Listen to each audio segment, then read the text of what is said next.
Olá, pessoal! Eu sou a professora Elis de Gramática, essa é a nossa aula de número 6 e nós vamos trabalhar com equívocos gramaticais comuns. Para começar, precisamos entender os conceitos de gramática, ortografia e ortoépia. A gramática é o conjunto de regras que determina o uso considerado correto da língua escrita e falada. Dentro da gramática, temos a ortografia, que é a parte que aborda o uso correto das letras e sinais gráficos na escrita. Então, ela busca o uso correto da língua na modalidade escrita. Já a ortoépia busca o uso correto da língua na modalidade falada. Portanto, a emissão das vogais, a articulação das consoantes e a ligação de vocábulos dentro de contextos faz parte da ortoépia. Nós vamos começar com o uso dos porquês.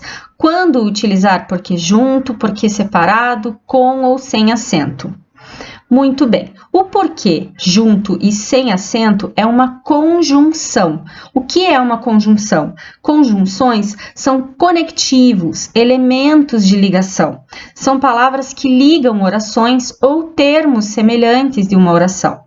O porquê junto é uma conjunção explicativa ou causal, então ele é utilizado em respostas, justificativas e explicações. Por exemplo, faltou a aula porque estava doente. Está explicando por que faltou a aula, certo? Nesse caso, porquê junto e sem acento. Já o porquê junto com acento, ele atua como um substantivo. Então, geralmente, ele é acompanhado de determinantes, artigos, pronomes e etc. Normalmente, o porquê junto e com acento pode ser substituído por o motivo, a razão, a causa. Percebam aqui a presença dos artigos o e a. Então, vejam, explique o porquê de sua atitude. Seus porquês não me convenceram. Em ambos os exemplos, nós temos aqui os determinantes. No primeiro caso, o artigo o e no segundo caso, o pronome seus.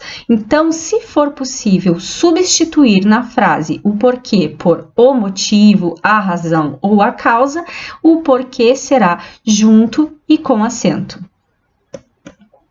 O porquê separado em sem acento, ele é utilizado em início de frases interrogativas diretas. As frases interrogativas diretas, elas possuem um ponto de interrogação indicativo.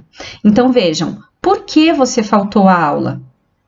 É uma interrogação direta, certo?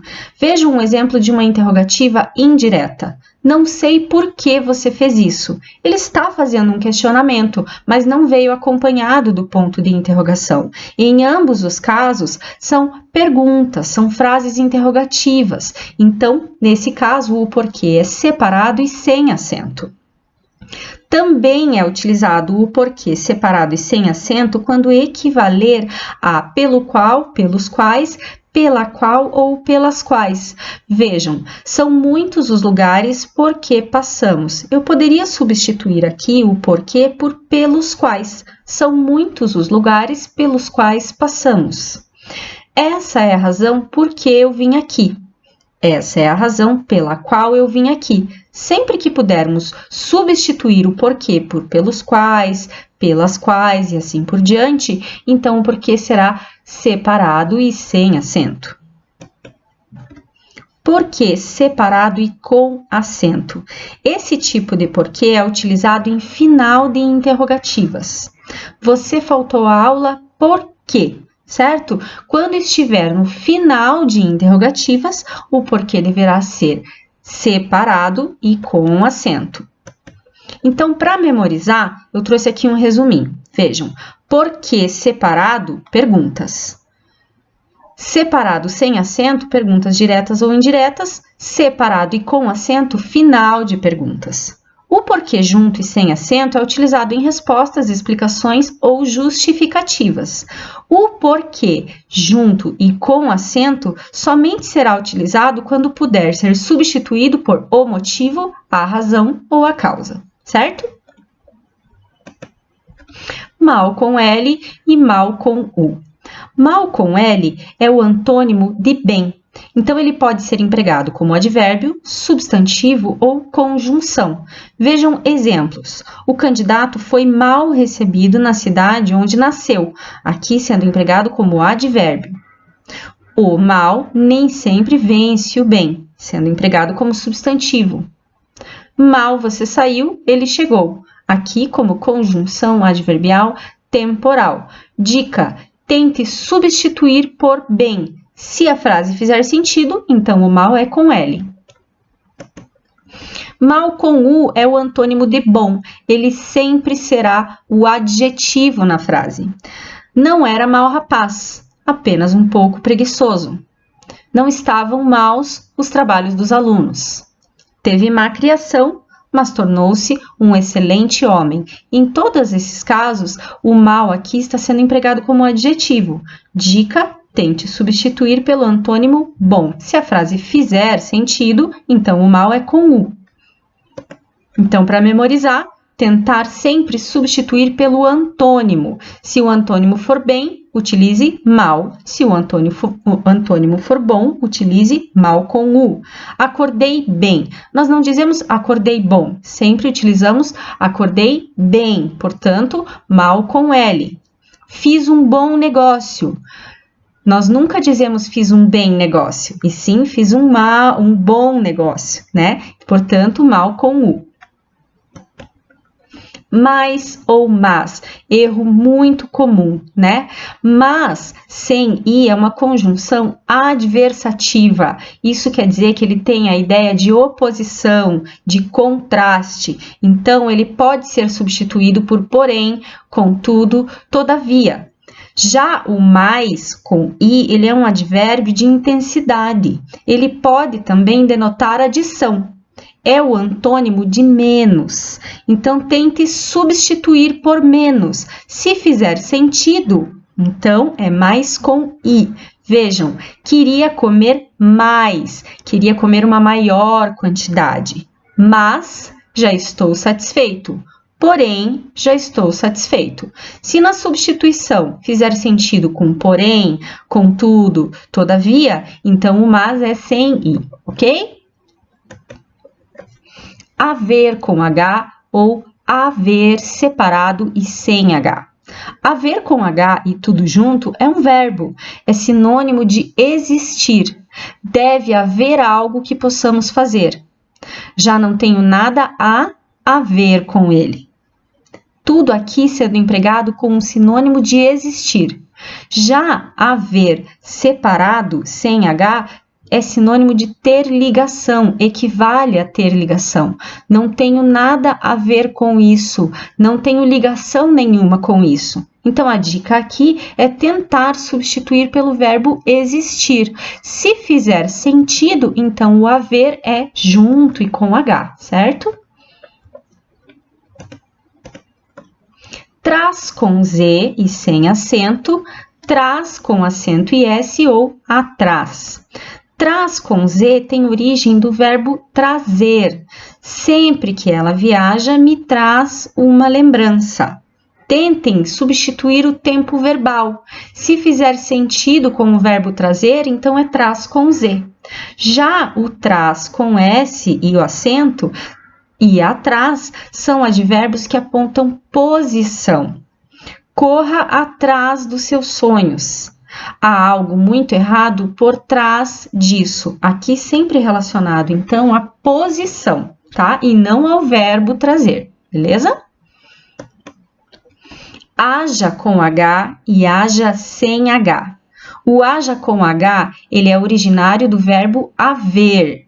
Haja o que houver, sempre estarei ao seu lado. Já o haja sem H é a conjunção do verbo agir. Nesses casos, haja com precisão. Tem que observar, portanto, qual é o verbo que está sendo conjugado.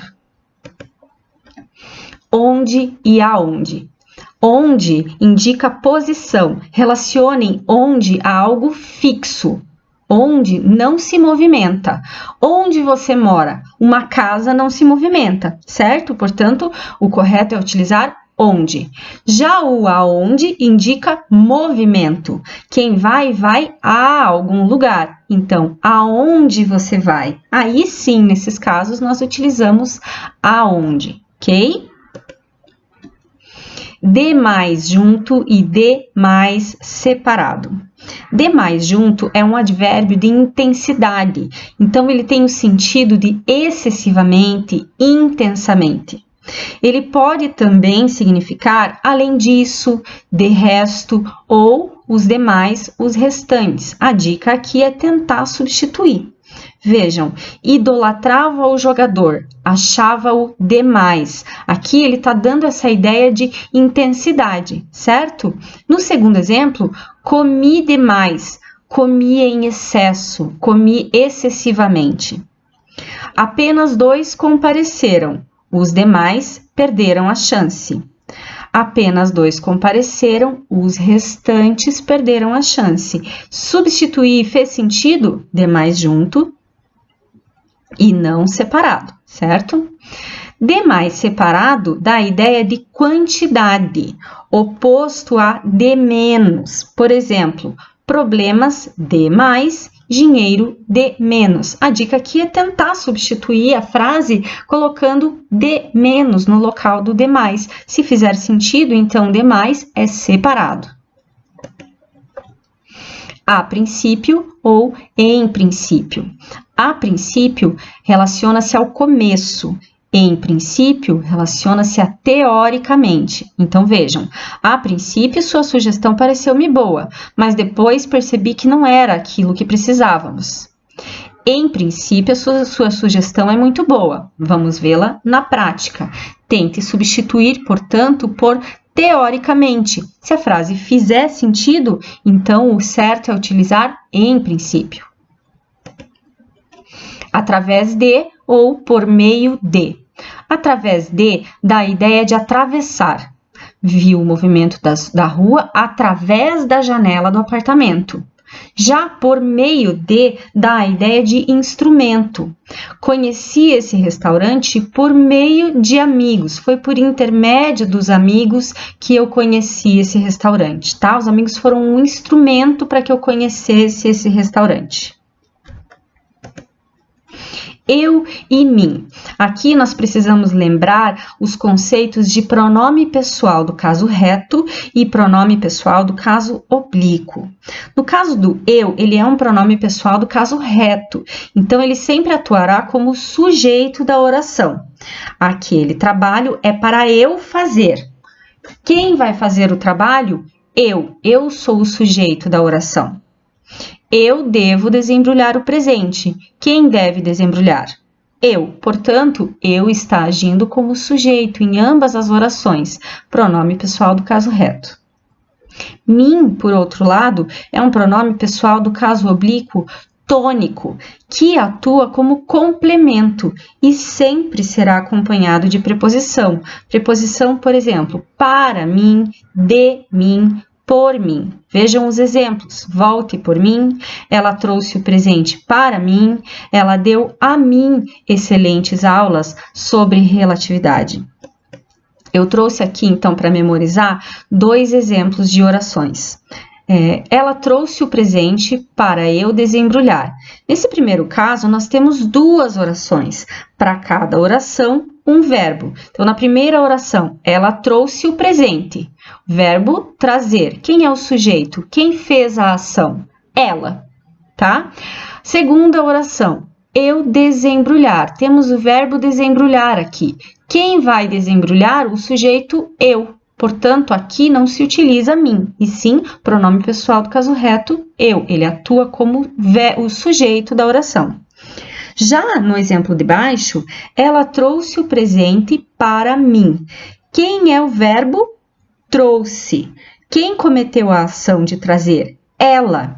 Mim atua aqui como um complemento.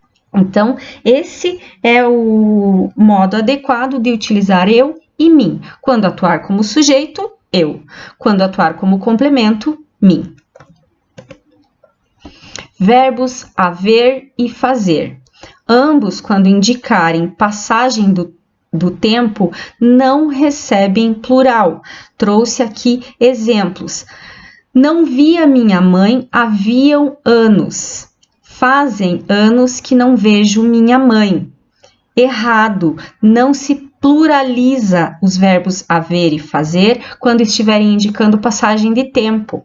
O correto seria: não vi a minha mãe havia anos. Faz anos que não vejo minha mãe. Então, mais uma vez, indicando passagem de tempo, verbos haver e fazer não passam para o plural. Os verbos haver e existir, quando empregados no sentido de existir, o verbo haver não pluraliza e o existir pluraliza, tá? Então, não existe haviam belas casas naquela praia, e sim havia belas casas naquela praia. Já o verbo existir pode sim passar para o plural. Existiam belas casas naquela praia. Tá? Então, o verbo haver, no sentido de existir, não flexiona para o plural. Obrigado e obrigada. A aplicação dessa expressão depende do gênero com o qual o enunciador se identifica. Se ele se identificar no gênero feminino, então o correto seria dizer muito obrigada. A garota, então, agradeceu, muito obrigada. Gênero masculino, muito obrigado. O garoto, então, agradeceu, muito obrigado. Menos e menas. Não existe menas, ponto final. Não existe comprei menos laranjas do que pede a receita. Sempre será comprei menos laranjas do que pede a receita. Independente do gênero do substantivo, não existe menos. Senão junto e senão separado. Senão junto equivale a caso contrário ou então a não ser. Então, tente substituir na frase por caso contrário ou por a não ser. Se a frase fizer sentido, então o senão é junto. Saia daí, senão vai se molhar. Saia daí, caso contrário, vai se molhar. Fez sentido, posso substituir por senão junto. Não faz outra coisa senão reclamar. Não faz outra coisa a não ser reclamar. Fez sentido, senão é junto. O senão separado, ele denota condição. Ele é equivalente a caso não. Esperarei mais um pouco. Se não vier, irei embora. Se não quiser, não faça, tá? Então, dica para senão, tente substituir por caso contrário ou a não ser. Se fizer sentido, o senão é junto. Tinha chego e tinha chegado.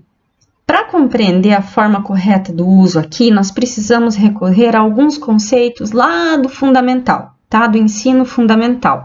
Vamos começar pela flexão verbal. Veja, nós temos aqui o verbo chegar conjugado. Chegaram. Percebam que a terminação ran indica pessoa e número, tempo e modo, tá?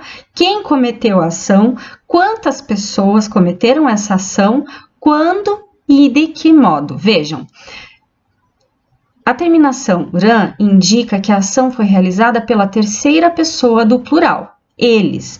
Eu cheguei, tu chegaste, ele chegou. Nós chegamos, vós chegastes, eles chegaram, tá? Terceira pessoa do plural. Indicação aqui de pessoa e número. Indica também que essa ação ocorreu no passado. O verbo está conjugado no pretérito. E também está no modo indicativo, que indica certeza da ocorrência dessa ação. Tudo bem, já entendemos então qual é a forma de flexão verbal. Depois nós temos as formas nominais do verbo. O que são as formas nominais? São as formas não conjugadas dos verbos. Quais são as formas nominais? Particípio, gerúndio ou infinitivo. Essas formas nominais são aquelas cujas terminações não apresentam flexão em pessoa, número, tempo e modo que nós vimos, como, por exemplo, na conjugação do verbo chegar, em chegaram, tá? As formas nominais, elas podem ser empregadas como substantivo, como adjetivo ou como advérbio. Então, vejam os exemplos. O jantar está servido. Jantar aqui é substantivo, né? A mesa já estava arrumada. Arrumada aqui atuando como adjetivo. Ele chegou cantando. Cantando aqui está atuando como advérbio. tá?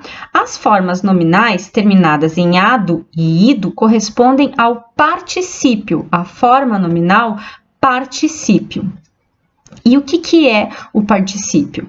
O particípio é a forma nominal que tem como função expressar ações plenamente concluídas, como, por exemplo, escrito, falado, pensado, aceito, entregue e assim por diante. Ele pode ser dividido em particípio regular, que daí tem as terminações ado e ido, ou particípio irregular, que são aquelas formas que não possuem uma terminação pronta. Os verbos que admitem tanto a forma regular quanto a irregular são denominados versos abundantes. Por que eu expliquei tudo isso? Porque o verbo chegar não é um verbo abundante, então ele não admite o uso da forma irregular. Isso quer dizer que a gramática normativa não aceita a forma tinha chego. O correto é, portanto, tinha chegado. Beleza, pessoal? Com isso eu termino a nossa aula de hoje. Nós nos vemos na próxima. Até mais!